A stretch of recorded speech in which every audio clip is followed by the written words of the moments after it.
We've all seen them, the entitled and outraged, the ones who can't let anything go. Usually, it's just awkward moments or viral clips. But sometimes, the need to be right ends in tragedy. Here are 6 of the most stupid ways Karens met their end. It was July 14th, 2016, in London, England.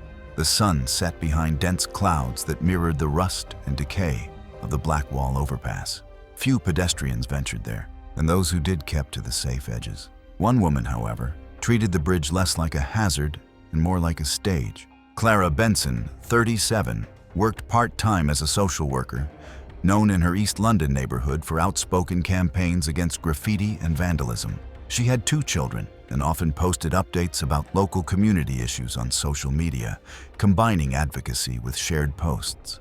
Friends described her as persistent, sometimes reckless, believing her presence alone could stop wrongdoers. Clara had a fascination with documenting confrontations, carrying her smartphone everywhere, often live-streaming minor arguments to her small following. She also had a habit of ignoring physical warnings, cracked railings marked with "Do Not Enter" signs, believing she could navigate any environment with care. Her relationship with risk was inconsistent. She carried safety gear for work, wore practical shoes, yet often allowed anger or excitement to override caution. That night, Clara wore a sleeveless blouse and sandals, holding her phone in one hand while gesturing with the other. The bridge's temporary maintenance walkway, installed over steel beams, was clearly marked as closed to pedestrians and showed signs of rot and water damage. She had never crossed this section before, but the urge to confront vandals and record it outweighed reason. Clara had noticed 2 teenagers tagging graffiti along the walkway near the central span. She called out to them and began filming, her phone recording the interaction. The teens laughed and moved further along the walkway, stepping around rusted steel patches.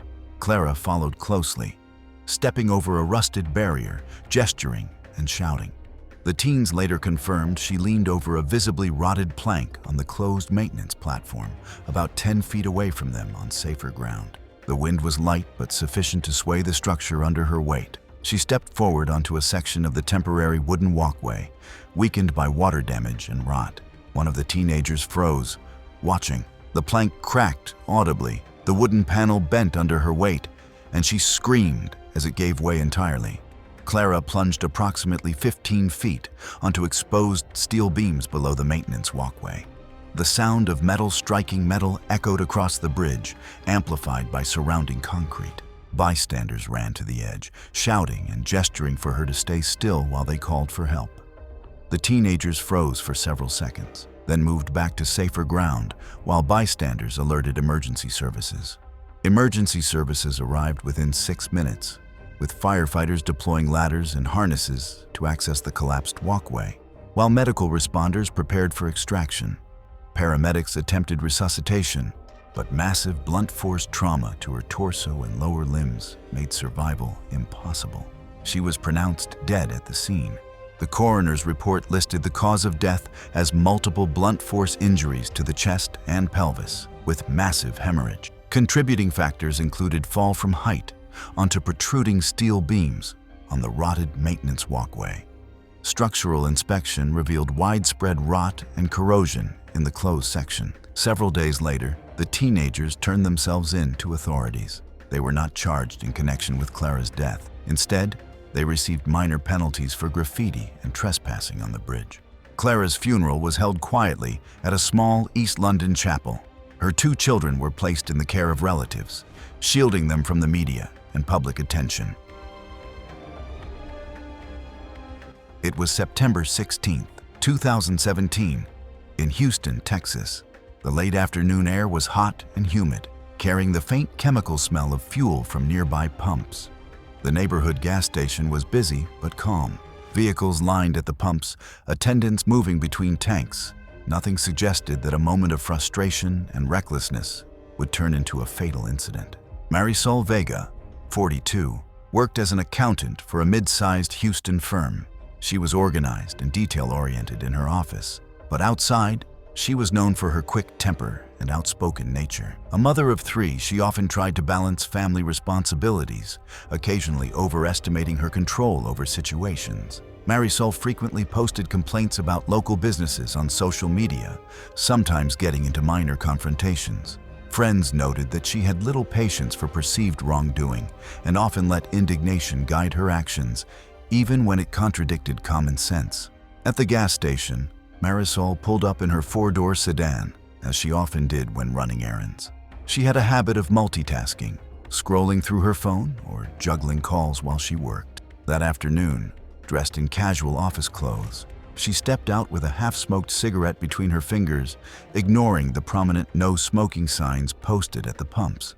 The station's pumps were aging and prone to small fuel leaks, and vapors had pooled under her car and near the pump base, creating a highly flammable environment, though this was not immediately visible. Around 5:10 p.m., Marisol pulled her car into Pump 3, complaining to attendants about alleged price gouging. She left the engine running while gesturing angrily, escalating the argument. Attendants tried to explain the pricing structure, but she persisted, waving a cigarette in the air as a rhetorical device. Wind conditions were light, and unaware that gasoline vapors had still accumulated beneath her vehicle, she brought the cigarette close to the fumes. Witnesses reported that the moment she flicked the cigarette, a brief flash fire erupted, igniting the concentrated vapors around the base of the pump and under her car. Flames surged rapidly, scorching her and the immediate area. Security cameras captured a sudden flash fire enveloping the pump area, with rapid ignition of nearby fuel puddles. The sedan remained mostly stationary, though some panels melted and smoke billowed. Attendants and motorists scrambled, shouting, some attempting to throw extinguishers over the fire, but the intensity was immediate. Marisol suffered severe third-degree burns across her torso, arms, and legs. Smoke inhalation caused respiratory distress. The sedan's doors and nearby pavement caught fire from pooled fuel, and smoke made rescue difficult. All attendants could do was phone for emergency help. Paramedics arrived within 5 minutes, but noted that the combination of burns and inhalation of toxic gases rendered survival unlikely.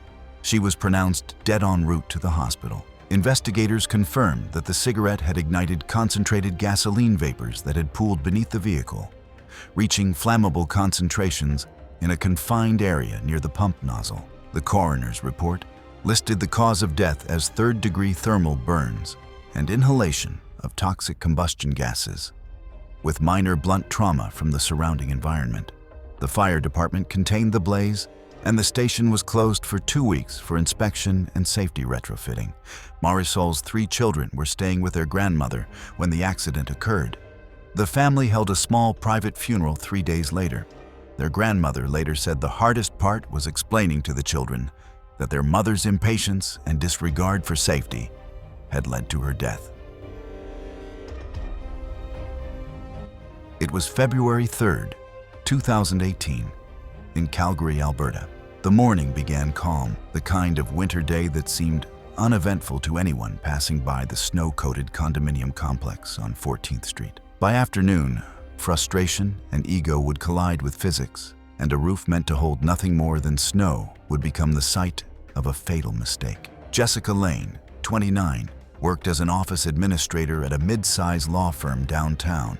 Known by her co-workers for her precision and short temper, she disliked being dismissed or corrected, especially in public. At home, she'd earned a reputation among tenants and building staff as the one who files complaints. Her grievances weren't always baseless. Maintenance delays were common, but her delivery often escalated tension.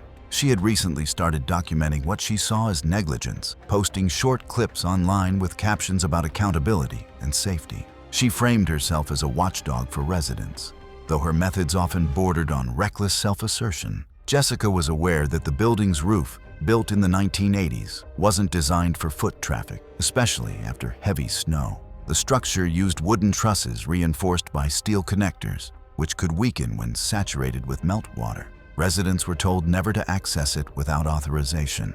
Still, after seeing maintenance staff shovel portions earlier in the week, Jessica convinced herself it couldn't be that dangerous. Her stubbornness, mixed with a desire for validation online, blurred her judgment. That Saturday afternoon, she argued with the maintenance supervisor over an unresolved drainage issue that had caused leaks in the top-floor hallway. Frustrated by his deflection, She decided to prove how poorly maintained the roof really was. She retrieved her DSLR camera and declared to a small group of tenants that she would document the roof's current unsafe condition. The supervisor followed her to the back stairwell, warning her not to go up. She ignored him, citing her right as a resident. The roof was coated with compacted snow about 8 inches thick, concealing soft spots where moisture had warped the plywood sheathing. Her boots compressed the snow, masking subtle dips where the trusses had rotted. Wind gusts swept across the surface, pushing loose snow into ridges that obscured cracks beneath. Several neighbors leaned from their balconies, curious of what they thought would be another outburst. Jessica moved toward the middle section, where water drainage was worst. She crouched, balancing on her toes, and began taking photos. When the supervisor below shouted at her to back away, she waved him off and leaned farther forward, positioning her camera toward a patch of uneven snow. Witnesses reported hearing a muffled, sharp crack, the roof sheathing, and a truss cord fractured under her weight. She plunged through the plywood, attic framing, and insulation, falling into the concrete stairwell below. The impact was catastrophic. The 12-foot fall ended with Jessica striking the stairwell's edge and lower platform, sustaining severe head and chest injuries. Neighbors rushed inside after hearing the crash and found her semi-conscious amid broken wood and drifting snow from the ruptured ceiling. Paramedics, called by the supervisor, arrived within minutes, stabilizing her before rushing her to a nearby Calgary trauma hospital. She remained alive during transport and in the ER for a brief period before succumbing to internal bleeding and trauma to the lungs. The coroner's report cited blunt cranial trauma with multiple thoracic fractures leading to internal hemorrhage as the cause of death. Structural engineers later confirmed extensive internal rot in multiple roof trusses, worsened by repeated freeze-thaw cycles. Even a static load from standing was sufficient to cause failure. The breach measured 4 feet wide, consistent with eyewitness accounts, and debris scatter in the stairwell. The condominium board issued an immediate notice restricting roof access and began full structural repairs. Jessica's online posts were deleted at her family's request, and the roof was retrofitted with reinforced decking and new warning signage before reopening 3 weeks later. It was May 14, 2015, in downtown Chicago, Illinois. The morning air in the Loop was humid and tense, the kind that clings to everything and amplifies irritation. Inside the 30-story Marston Legal Center, a small mechanical fault had turned into a morning ritual, an elevator that froze between floors, testing everyone's patience. Naomi Foster, 45, had been a paralegal at a local firm for nearly 2 decades. She was meticulous, exacting, and known for her temper when systems failed. Her colleagues described her as efficient but brittle, the kind who thrived under pressure but could not tolerate delay. Divorced, with no children, her life revolved around work, precision, and control. She often stayed late to organize case files and prided herself on being indispensable. The small frustrations, slow printers, outdated computers, malfunctioning elevators were her enemies, reminders that the world didn't always move at her speed. The elevators in the building were older traction elevators installed in the late 1990s. They had a history of intermittent electrical faults, often stalling between floors or failing to close properly. Maintenance had been deferred for weeks due to cost disputes between building management and tenants. Signs had been posted advising occupants to use alternate elevators when malfunctions occurred. Still, Naomi insisted on using her usual one. She claimed she knew how to coax it back. To her, it was another problem to dominate. That morning, at 8:46 a.m., Naomi entered the south elevator on the lobby level with 2 co-workers. It jolted between the 3rd and 4th floors and came to a stop, leaving a slight door gap of approximately 2 to 3 inches. The lights flickered. A dull mechanical hum pulsed through the walls, while others waited calmly for assistance. Naomi pressed the emergency intercom and began berating building staff. Maintenance instructed them to stay still, explaining that power cycling would resume movement within minutes. She scoffed, muttering that she was not waiting another 10 minutes for incompetent idiots. Ignoring warnings, Naomi leaned over the partially open doors and extended her left hand into the narrow gap to inspect the car's edge. She used a metal pen to gently probe the seam, attempting what she called a sensor reset. because both the interlock and the door zone sensor were malfunctioning due to deferred maintenance. A system reboot triggered unexpectedly. Witnesses reported a grinding noise, followed by a sudden downward jerk. The elevator car moved while her hand was inside the doorway, crushing it against the outer frame in a manner consistent with partial avulsion rather than a clean sever. The impact damaged the humerus, tore muscle and artery, and blood poured rapidly, pooling along the floor and doors. She screamed once, before collapsing backward, her colleagues pulling her clear. They immediately called the receptionist to summon emergency services. Footage from the security camera showed the floor slick with blood within seconds. Naomi was briefly semi-conscious, her breathing rapid and shallow. Paramedics arrived within 4 minutes and applied a pressure tourniquet, later adding a second to fully control bleeding. Her blood pressure dropped en route to Northwestern Memorial. She went into cardiac arrest 12 minutes after arrival. Despite transfusions, she was pronounced dead at 9:31 a.m. The coroner listed the cause of death as traumatic crush and partial avulsion of the left arm, with severe vascular damage and blood loss, ruling it accidental due to hemorrhagic shock. The official accident investigation concluded that the elevator's safety relay had reset automatically after a short circuit, and the door, interlock, and door zone sensor had failed, allowing motion with the partially open door. Building management was cited for inadequate maintenance and lack of mechanical lockouts during malfunctions. In the aftermath, Naomi's co-workers were left with conflicted feelings. While some mourned her death, many quietly resented her, recalling her frequent outbursts, disregard for warnings, and tendency to escalate minor malfunctions. The firm issued a brief internal memo acknowledging her passing, but no public statement was made, and her desk was cleared with minimal fanfare. It was August 12, 2016, in central Dublin, Ireland. Inside a small downtown bistro, a routine dinner was about to turn fatal through a sequence of ordinary decisions amplified by momentary impatience. Fiona O'Connor, 34, worked as a freelance marketing consultant specializing in small business campaigns. She had built a reputation for being direct and uncompromising, traits that made her successful in negotiations but occasionally confrontational in social situations. Her schedule was demanding. Clients, such as local tech startups and boutique hotels, required rapid responses, and Fiona often juggled multiple projects while maintaining an active social life. Her work frequently involved documenting interactions, whether for case studies, client reports, or personal reference. Fiona carried a high-end smartphone capable of high-resolution photography and video, often using it to capture details she considered relevant for her campaigns. She was meticulous about maintaining evidence of service quality,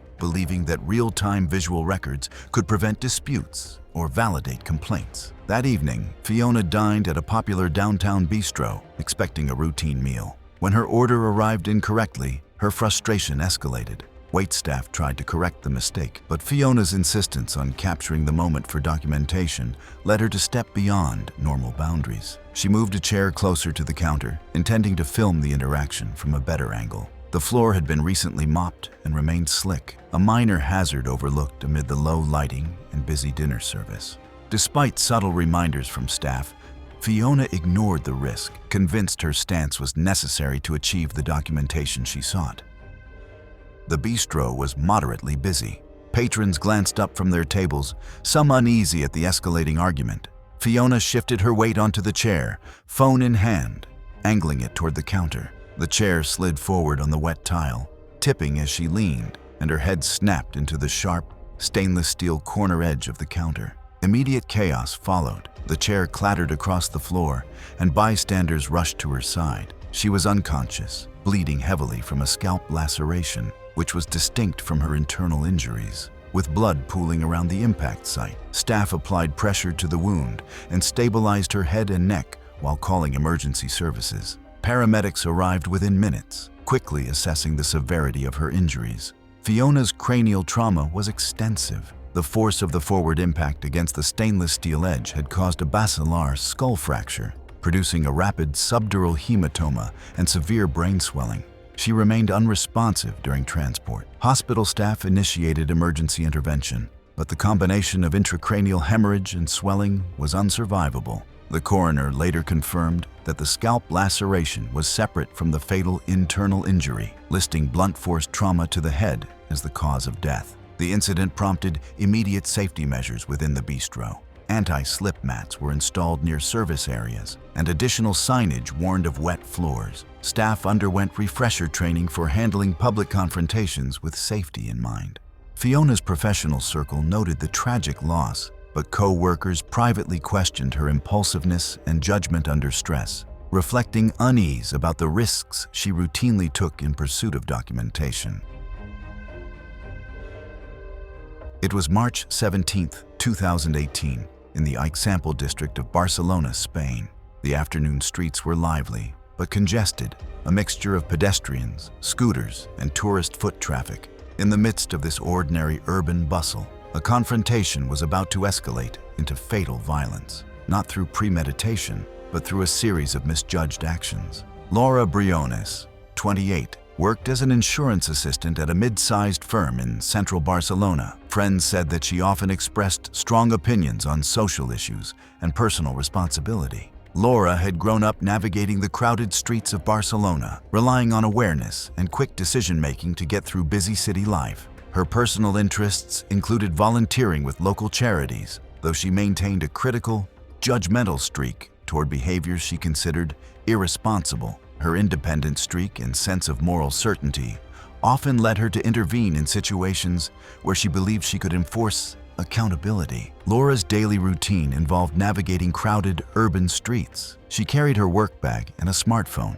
often multitasking between calls and street observations. Her familiarity with Barcelona's traffic patterns gave her confidence, but it also contributed to an underestimation of risks in unpredictable situations. She was accustomed to relying on visual cues, assessing people's movements, and anticipating hazards. But sudden, atypical events could override her calculated assumptions. On that afternoon, Laura noticed a man near a corner littering. Plausibly, in her perception, this was an affront to public order, and she decided to intervene. According to witnesses, she stepped off the curb into the street, attempting to block his path while gesturing sharply. Traffic moved slowly, but cars and scooters continued approaching. Pedestrians noticed the confrontation escalating, and shopkeepers in nearby storefronts observed her assertive stance. Laura's attention remained fixed on the man, leaving her unaware of the immediate danger posed by both her surroundings and his potential reactions. The man, reportedly homeless and with a history of mental illness, carried a small folding knife. When Laura stepped closer, he reacted defensively, lunging instinctively with the knife. Laura did not retreat and continued gesturing aggressively. Witnesses reported that within seconds, she had been stabbed multiple times in the abdomen and chest, including punctures to her liver, lungs, and a major artery. Immediately afterward, the man fled down a side street, disappearing into the surrounding crowd. Bystanders rushed forward to help her, while others called emergency services, with several shouting at him to stop while others froze in shock. Paramedics arrived within 6 minutes. Laura had suffered penetrating trauma to vital organs, including the liver, lungs, and major blood vessels. Despite immediate medical attention on site, exsanguination was rapid, and she was pronounced dead at the scene. Coroner reports later confirmed multiple sharp force injuries to the thorax and abdomen, noting hemorrhaging as the primary cause of death. Police tracked the man through CCTV and eyewitness accounts, apprehending him the following day. He was charged with homicide, and legal proceedings began shortly afterward, highlighting the risks involved in confrontational public interventions. Laura's funeral was attended by family, colleagues, and a small circle of friends. Her mother, visibly angry and grief-stricken, criticized both the circumstances that led to Laura's death and what she perceived as her daughter's recklessness. The service remained solemn, with attendees reflecting on how a momentary decision escalated into a fatal outcome. Thanks for watching. If you like these stories, click here.